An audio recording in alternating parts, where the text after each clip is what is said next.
ఈరోజు మనం జ్ఞానులు రావటం గురించి, యేసుక్రీస్తు వారిని చూడటం గురించి మనం తెలుసుకుందాం. మనము నిన్న గొర్రెల కాపర్లు రావటం, దేవదూతలు చెప్పడం గురించి తెలుసుకున్నాం. అలాగే జ్ఞానులు కూడా వస్తారు. మనం మత్తయి 2:1-12 దాకా చూసినట్లయితే,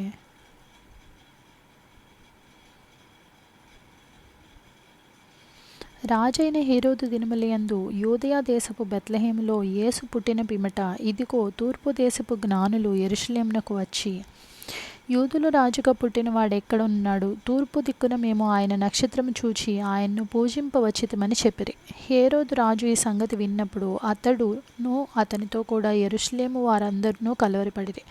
కాబట్టి రాజు ప్రధాన యాజకులను, ప్రజల్లో నుండి శాస్త్రులను అందరినీ సమకూర్చి క్రీస్తు ఎక్కడ పుట్టునని వారిని అడిగెను. అందుకు వారు, యూదయ బెత్లెహేములోనే, ఏలయనగా ఈ దేశపు రాజు యూదయ దేశపు బెత్లెహేమా, నీవు యూదా ప్రధానులలో ఎంత మాత్రమును అల్పమైన దానవు కావు. ఇజ్రాయేలును నా ప్రజలను పరిపాలించు అధిపతి నీలో నుండి వచ్చును అని ప్రవక్త ద్వారా వ్రాయబడి ఉన్నదనిరి.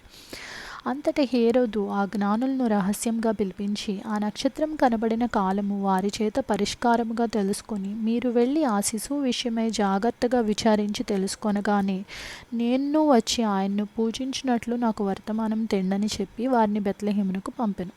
వారు రాజు మాట విని బయలుదేరిపోచుండగా, ఇదిగో తూర్పు దేశమున వారు చూచిన నక్షత్రము ఆ శిశువు ఉండు చోటికి మీదుగా వచ్చి నిలుచు వరకు వారికి ముందుగా నడిచెను. వారు ఆ నక్షత్రమును చూచి అత్యానంద భరితులై ఇంటిలోనికి వచ్చి, తల్లి అయిన మరియను శిశువును చూచి సాగిలపడి ఆయన్ను పూజించి తమ పెట్టెలు విప్పి బంగారమును, సాంబ్రాణిని, బోళమును కానుకలుగా ఆయనకు సమర్పించిరి.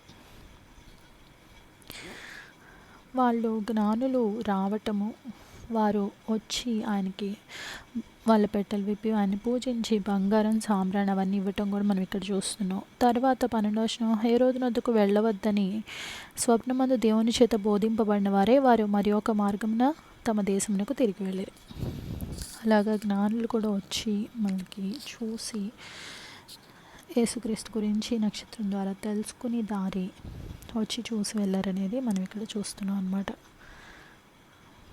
వాక్యం విన్నందుకు మీకు అందరికీ ధన్యవాదాలు.